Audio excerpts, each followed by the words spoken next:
Okay, we'll get going.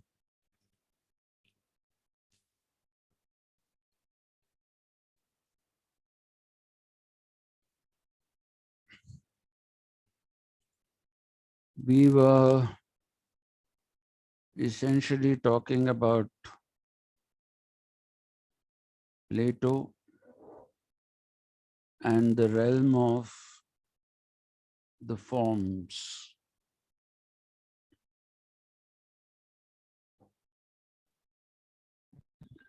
No. We were talking about, sorry, Chomsky. I was giving you as an example of knowledge that is inborn. That was what I was trying to tell you, because a lot of people believe that uh, Plato is an idiot because he said people are born with knowledge. Uh, so I just wanted to establish that Plato is not somebody who's what should I say, who's foolish or anything. He's somebody who is very rational and very capable of uh, very much capable of proper thought. Uh, so that is with the realm of the souls or forms, as he calls it. Now, if you look at this,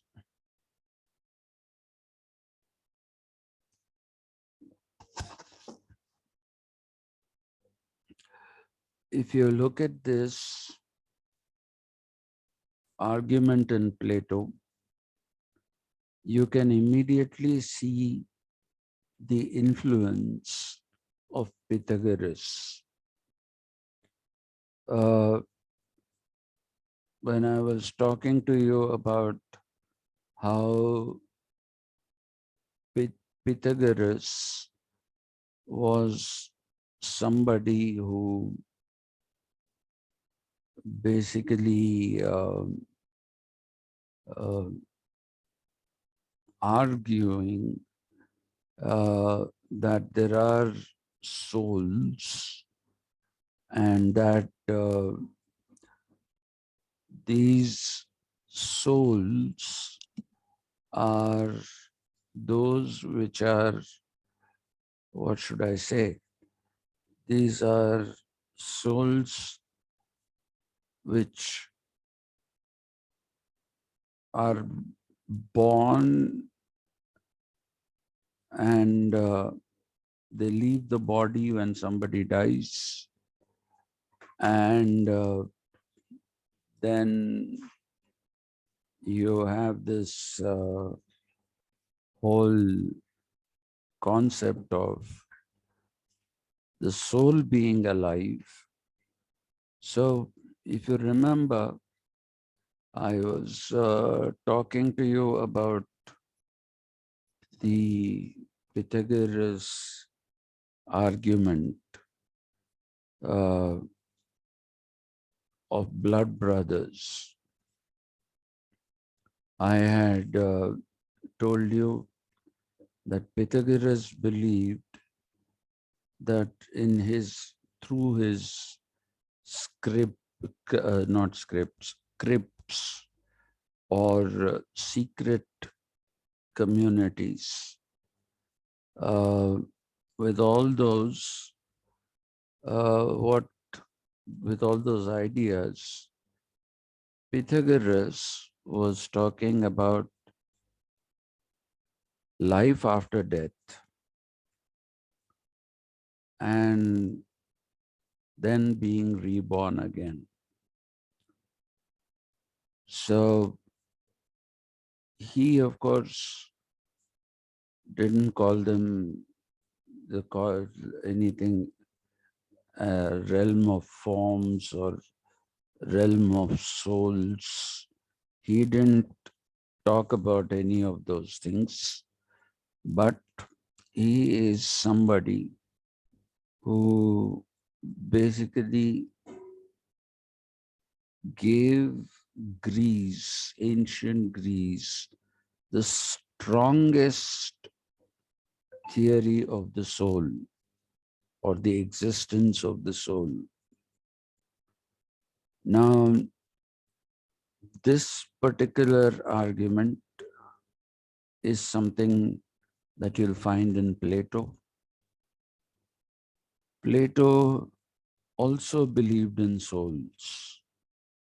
But like I told you, unlike ancient Indians who believed that everything in this world was a system of, everything in this world was life bearing, including things like rocks and all that.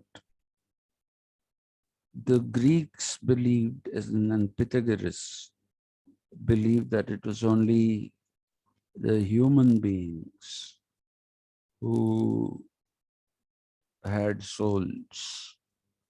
So if you're born again as a human being, and by establishing a bondage of souls, Pythagoras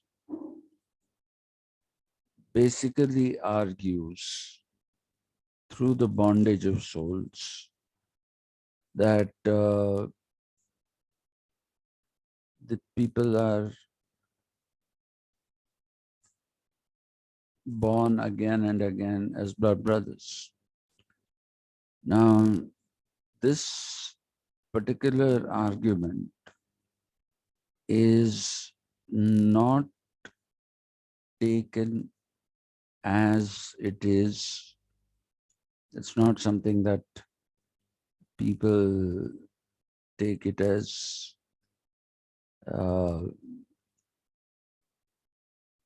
what should I say? Uh, People don't accept it as something straightforward.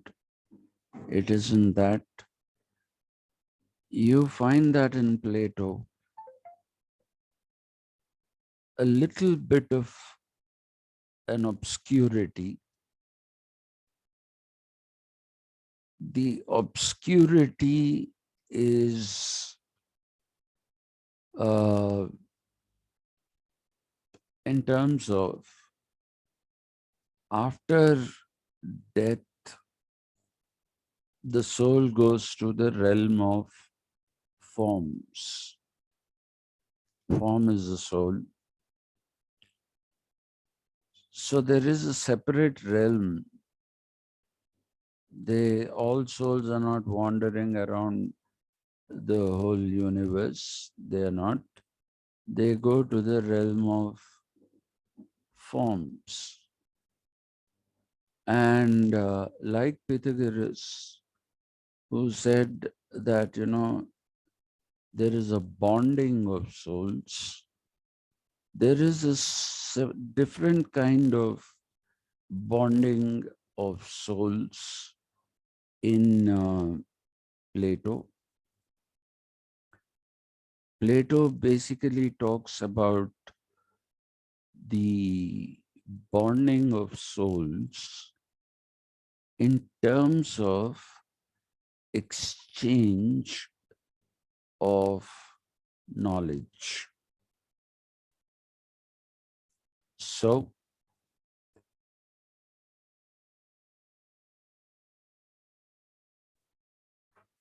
So basically what we are seeing in Plato is a bonding which is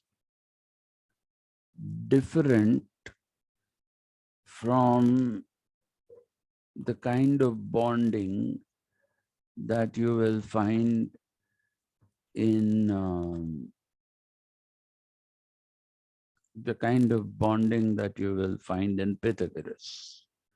Here it is exchange of knowledge.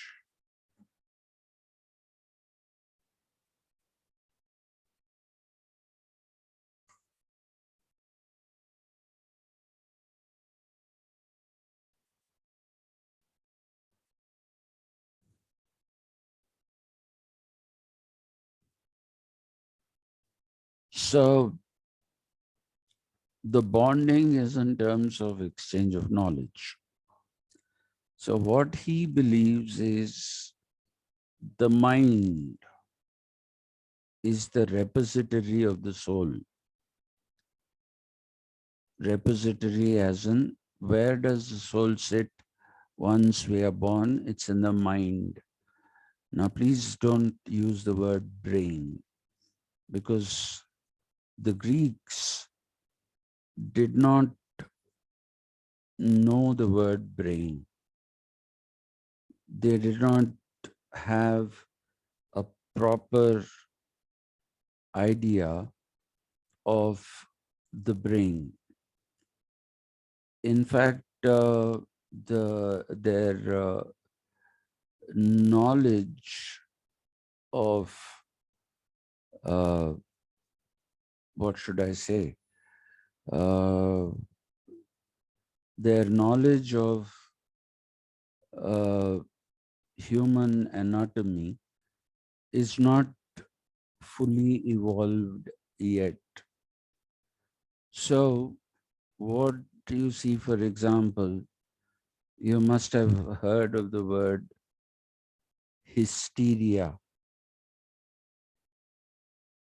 If you have heard,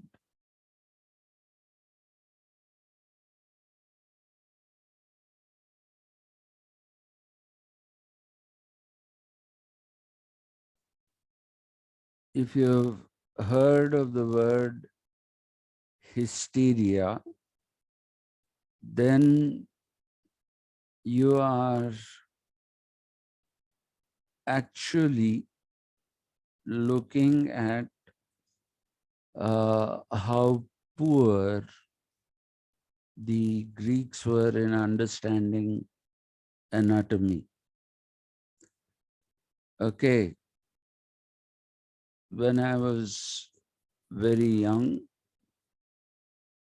I was told that hysteria is an ailment that uh, it is an ailment that only women have. I'm letting them, ma'am, Prushni Yadav, I'm letting them. That's why there are these gaps. Hmm? Don't worry, I'm not going to leave anyone out. So, if you look at the origins, I was told that it is a disease that basically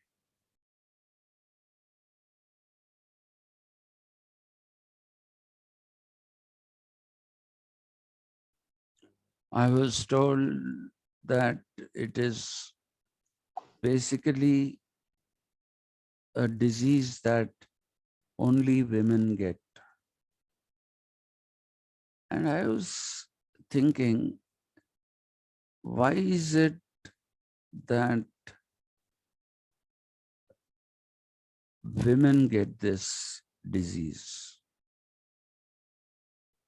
Why can't it be men? Okay, most diseases are those which are common to men and women. So why is this particular disease, hysteria, it's not actually a disease. It is a state of mind where somebody is extremely agitated or whatever. So if you look at that, then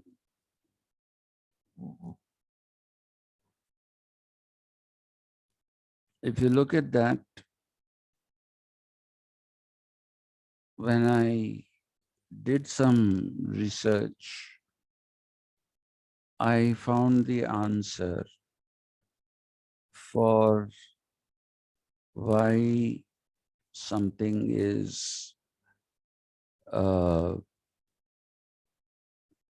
what should I say, why only women were supposed to have hysteria. It has everything to do with the Greeks. The Greeks basically believed that hysteria is a state of mind when the female uterus, okay, in Greek, the word was hyster. It was hyster in Greek. Today, of course, uh, we call it uterus. They believed that women got agitated if their uterus went and hit the mind, not brain, not brain. Okay, when the uterus went and hit the brain, sorry, the mind, then they were called hysterical by the Greeks. And that is the reason why, till my childhood, people said hysteria only affects women. Okay, because males don't have a uterus. So even the operation through which you remove the uterus is actually called hysterectomy, right? So if you're looking at this, then I understood many years later, of course. When I first heard it, I was too young to research it. Later on, I found that it is this reason for which people used hysteria only on women.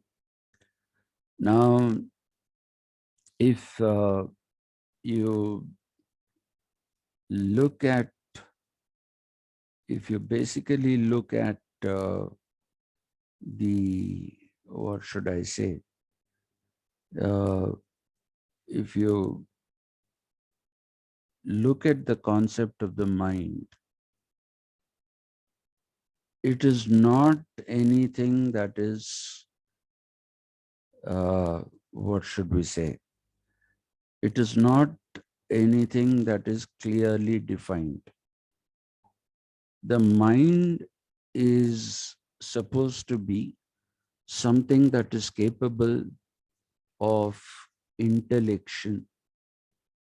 Intellection is thought. Okay. And people like Plato believed that thought was language. Thought itself was a language. Okay, later on, there were some other modifications made when people were trying to talk about lingua pura, Lingua, lingua pura, pura. Pure language, people say, is mathematics, because whatever, in whichever language, 2 plus 2 will translate into 4. Okay, in English, I said 2 plus 2 is 4. In Hindi, there was that movie called Do or Do Panch, but that is a different thing. Do or Do is char.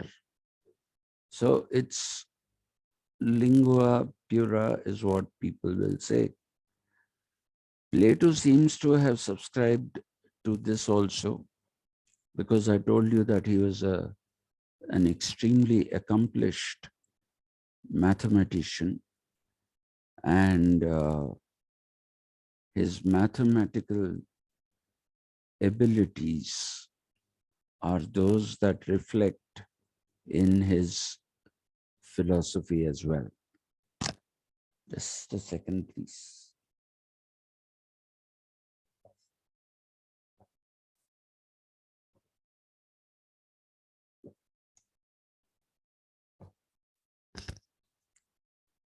Thank you, and sorry.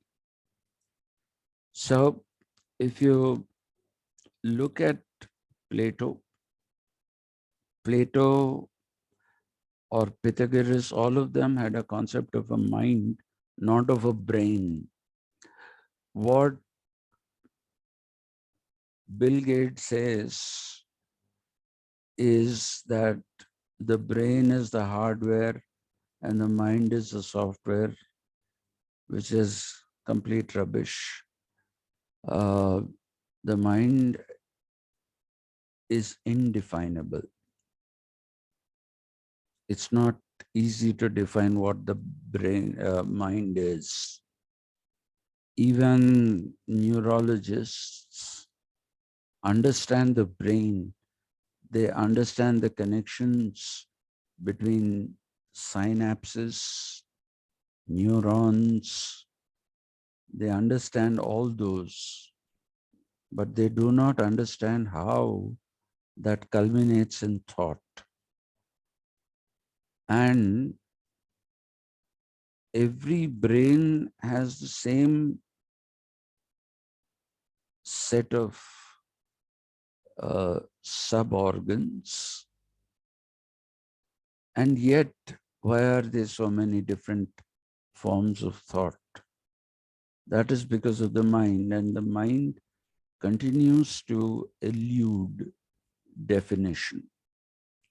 So you shouldn't blame Plato for just taking the idea of the mind for granted and not bothering to try and tell you what the mind is.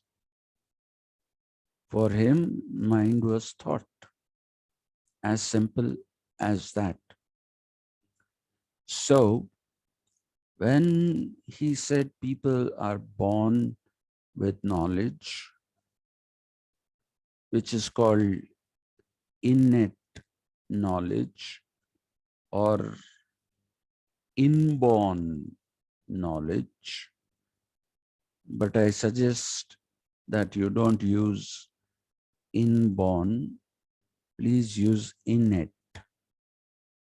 That which is innate is that which you get by birth. And for Plato, by birth itself, we get knowledge. Now, Plato believed that when people are in the realm of forms, They exchange knowledge, but not all of them remember what they have exchanged to the same extent. He believed that some people had greater uh, ability to recollect in their minds what they had learned while they were in the realm of forms, whereas some other people would basically not have had the same amount of recollection. So for him, that is what sets aside a more intellectual person from a less or lesser intellectual. Now, what you have to remember here is that for Plato, the mind and its ability create a hierarchy among people, and it is because of his acknowledgement of this hierarchy that you find Plato coming up with the argument. You'll find uh, Plato coming up with this uh, argument that there are different people with different abilities. And on the basis of that, in his ideal republic, he basically said that it is a meritocracy. It's a meritocracy because for Plato, the most intelligent, intellectual people are the ones who are capable of better thought than others. And he believed that those who have better thought than the others are the ones who should be uh, governing the police. Now, if we are talking about the ideal being the real, I had told you that in the post Second World War thing, we now see them as opposites. Plato didn't see them in this binary opposites. In fact, the Greeks and even ancient Indians did not see things in binaries. This is a slightly more modern phenomenon. But what uh, Plato is saying is that the ideal is the real. So, how do you understand this particular proposition? If you want to understand this proposition accurately, if you want to understand what exactly Plato means by the ideal being the real, you will have to go to his what is called the allegory of the cave. The allegory of the cave. What Plato says is, just imagine that there are people living in a cave. They don't come outside of the cave. Okay? They are living in a cave. And the cave is not a completely closed thing. We think that caves are completely closed. They are not. They have various openings on the roof, to the sides, and of course there is the entrance without which you cannot get into the cave at all. So while talking about the allegory of the cave, Plato says there are a certain set of people, hypothetically, okay, hypothetically, there are a certain set of people who are living in the cave but who don't come out of the cave. They don't come out of the cave. Now,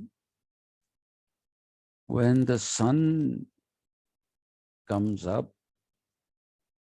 and when there is the, what should I say, when there is light, the light throws shadows of various objects, living and non-living, into the cave. Okay, so you get to see the shadow of a tree. You get to see the shadow of a boulder or a rock, a big rock. You get to see the shadow of a bird that is flying. Now, he says that people living in the cave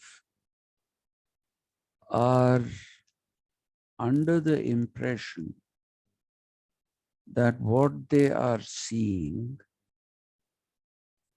is not the real object,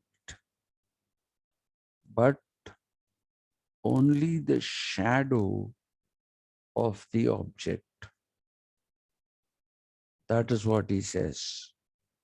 They don't realize that. They confuse the shadow of an object with the real object itself. They think it is the real object it, as it is. It is here that Plato says the shadow that we are talking about is the actual. Okay.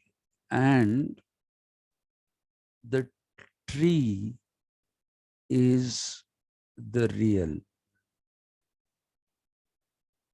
The tree is the real, whereas the shadow is the actual.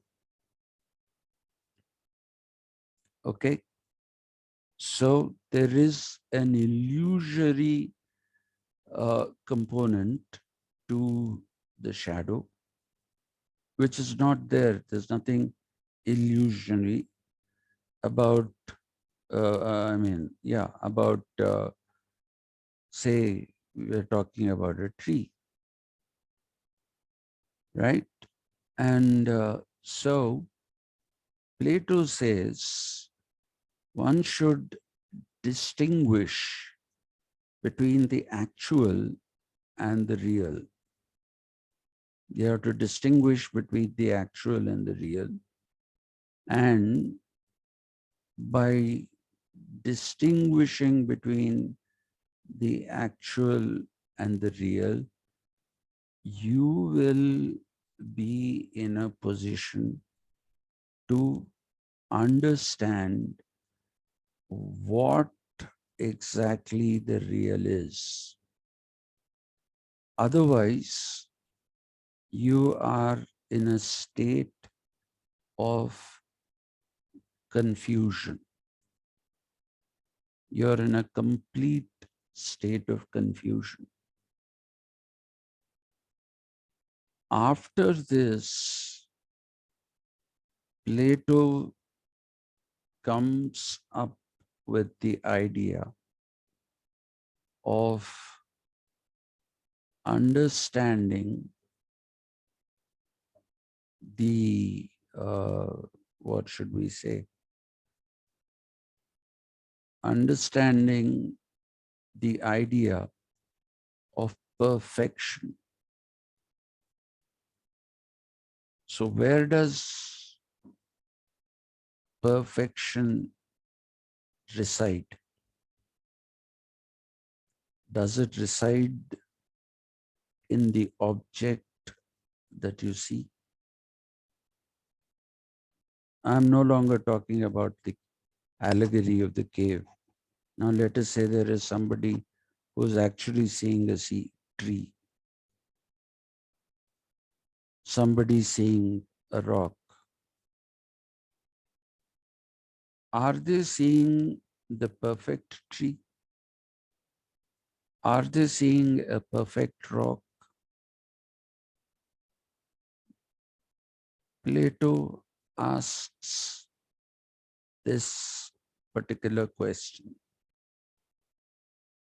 and his answer to that is no. They are not perfect. Things that are outside of our mind are not perfect. So we'll stop here today, because if I pick up that argument, that will take a bit of a time. And apart from that, I'm not really keeping well. Uh, so please excuse me for today.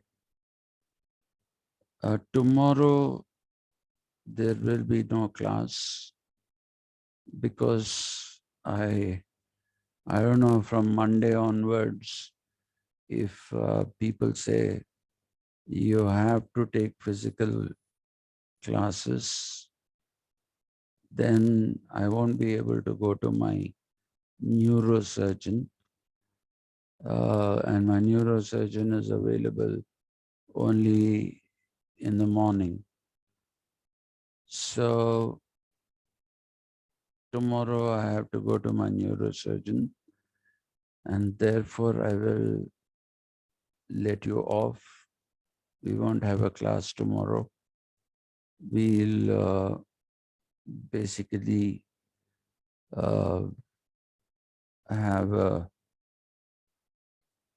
class on Monday, and Monday evening we shall restart. Okay, we shall restart that paper on institutions, their origins, histories, and all that kind of thing. So thank you very much. Thank you. I will see you on Monday in the morning. I don't know, maybe in physical this thing, but the evening part will be online. So please remember that. Yeah, thank you, Prushni. Uh, so thank you very much. Have a good weekend. Enjoy yourself. Now that I am not there to ruin your day, tomorrow I won't be there. Thank you, Vaibhavi. Okay then. See you on Monday.